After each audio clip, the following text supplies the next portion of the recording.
తెలంగాణలో రేవంత్ అన్న పరిపాలన ఎట్లా అనిపిస్తుంది?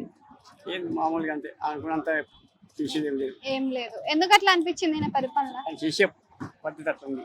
అంటే ఫ్రీగా కరెంట్ ఇచ్చిండు, ఫ్రీ బస్ ఏమి ఇస్తుండు. ఎవరికి ఇచ్చే ఫ్రీ బస్ మాకు ఇచ్చాడా? మేము 16 పెట్టి చేసుకుంటున్నాం ఇక్కడ. ఆ. ఇగో అంటే ఆడోళ్ళకంటే మీ ఆడోళ్ళకి ఇంట్లో ఇచ్చాడు. ఆడోళ్ళకి ఇచ్చినట్టే కదా. ఎవరికి అదంటే మాదికే కావాలి కదా. మేము కూడా 15,000 జీతం ఇస్తాం. 16 జరిగింది ఎట్లా మా పరిస్థితి ఆ. మరి?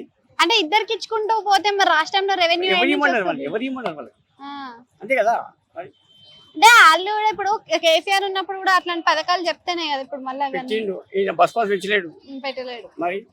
6 గ్యారెంటీలో మీకు ఎన్ని గ్యారెంటీలు వస్తున్నాయి ఏం అసలు? రాలేదు ఇంత మటుకు నాకైతే. ఫ్రీ కరెంట్ కానీ ఏం రాలేదు. సన్న బియ్యం కూడా వస్తలేవా? అది ఒకటి వచ్చింది అంతే. మరి రాలేదు అంటే అదొకటి కదా. అదేంటి అందరికి ఇచ్చిందా? అందరికి ఇచ్చాడు. సన్న బియ్యం మంచిగా అవుతున్నాయి మరి ఏం లేదు దొడ్డి ఇచ్చినట్టు. ఫ్రీ కరెంట్ కూడా రాలేదా మీకు?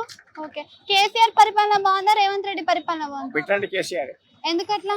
ఈయన దట్టేస్తే అది కేసీఆర్ పరిపాలనలో ఏం నచ్చింది మీకు? ఏం వచ్చేది మామూలుగా చేసేది కట్ చేసిండు. ఆగండి, ఇట్లా తిరగండి. ఏం నచ్చింది? చేసేది కట్ చేసిండు కదా.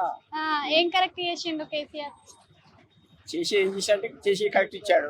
అన్ని వాగ్దానం చేసాడు, ఒక్కడు కూడా నిర్వహించలేడు. ఓకే. అంటే డబుల్ బెడ్రూమ్ అన్నాడు కదా కేసీఆర్ నాకు కాలంలో. ఇంతమంది అలాట్మెంట్ కాలేదు. మీరు అప్లై చేసిండ్రా? చేసి ఎప్పుడో చేసినాం కాబట్టి రాలేదు. ఆయన కాలంలో రాలేదు, ఈయన కాలంలోనే రాలేదు. ఓకే. అయితే ఆయనకి ఈయనకి తేడా అంటే ఏం చెప్తారు అంకుల్? ఏం చెప్తాం ఇక అది ఇక అని చెప్పలేము ఇక.